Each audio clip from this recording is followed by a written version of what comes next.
తాడిపత్రిలో ఉద్రిక్త పరిస్థితులు నెలకొన్నాయి. వైసీపీకి చెందిన 2వ వార్డు కౌన్సిలర్ ఫయాజ్ భాషా నూతనంగా నిర్మించిన ఇల్లు కూల్చివేతకు మున్సిపల్ అధికారులు సిద్ధమయ్యారు. అనుమతులు లేకుండా పరిమితికి మించి ఇళ్ల నిర్మాణంపై ఫిర్యాదులు వచ్చాయి. దీంతో మున్సిపల్ అధికారులు కూల్చివేతలకు సిద్ధమయ్యారు. వైసీపీ వర్గం అక్కడకు భారీగా చేరుకుంది. దీంతో జేసీ ప్రభాకర్ రెడ్డి కౌన్సిలర్లతో కలిసి అక్కడకు వచ్చారు. టీడీపీ వైసీపీ శ్రేణులు చేరటంతో అక్కడ హైటెన్షన్ నెలకొంది ప్రస్తుతం. దీంతో భారీగా అక్కడ పోలీసులు కూడా మోహరించారు.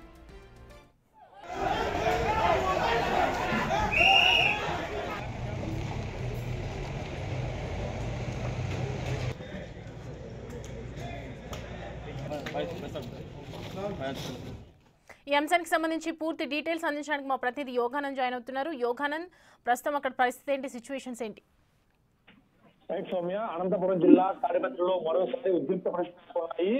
అనుమతులు లేని అక్రమంగా నివాసం ఉంటున్న ఇళ్లను కూల్చేందుకు మున్సిపల్ అధికారులు రంగం సిద్ధం చేశారు. అందులో భాగంగా 2వ వార్డు కౌన్సిలర్ వైసీపీ భాష ఇంటికి పలుమార్లు అనేక సార్లు నోటీసులు ఇచ్చినప్పటికీ స్పందించకపోవడంతో ఇవాళ ఆయన ఇంటిని కూల్చేందుకు కూడా మున్సిపల్ అధికారులు పెద్ద ఎత్తున చేరుకున్నారు. దీనికి తోడుగా మున్సిపల్ అధికారులు చేరుకోవడంతో వైసీపీ నేతలు కూడా భారీ ఎత్తున చేరుకున్నారు. వారికి ఎదురుగా టీడీపీ నేతలతో పాటు మున్సిపల్ చైర్మన్ జేసీ ప్రభాకర్ రెడ్డి కూడా చేరుకొని పెద్ద ఎత్తున రావడంతో ఒక్కసారిగా ఉద్రిక్త వాతావరణం ఇరు వర్గాలు రాడు రూపుకోవడంతో కూడా ఉద్రిక్త భారీ ఎత్తున పోలీసులు మోహరించి ఆ ఇరు వర్గాలు కూడా చెరగొట్టే ప్రయత్నం చేస్తున్నారు. ప్రస్తుతం అయితే పరిస్థితి ప్రశాంతంగా ఉన్నప్పటికీ ఎవరు కూడా అటువైపు వెళ్లకుండా కూడా భారీ ఎత్తున పోలీసులు కూడా మోహరించి ఆ జేసీ ప్రభాకర్ రెడ్డి అదేవిధంగా ఇతర పూర్తిగా కూడా తమ కట్టడంలోకి తీసుకున్నారు. ఫయాజ్ భాషను కూడా పూర్తిగా అవసరం చేసి ఇంట్లోకి రాకుండా ముఖ్యంగా అయితే 5 అంతస్తులుగా అనుమతి ఉంటే 8 గదులు నిర్మించుకొని నివాసం ఉంటున్నారు. మీ అనుమతి లేని గదులు కూల్చేందుకు మీకేం ఇబ్బంది ఉంటూ కూడా అనేక సార్లు నోటీసులు ఆ కూల్చివేత చేసేందుకు మొదలుపెట్టారు.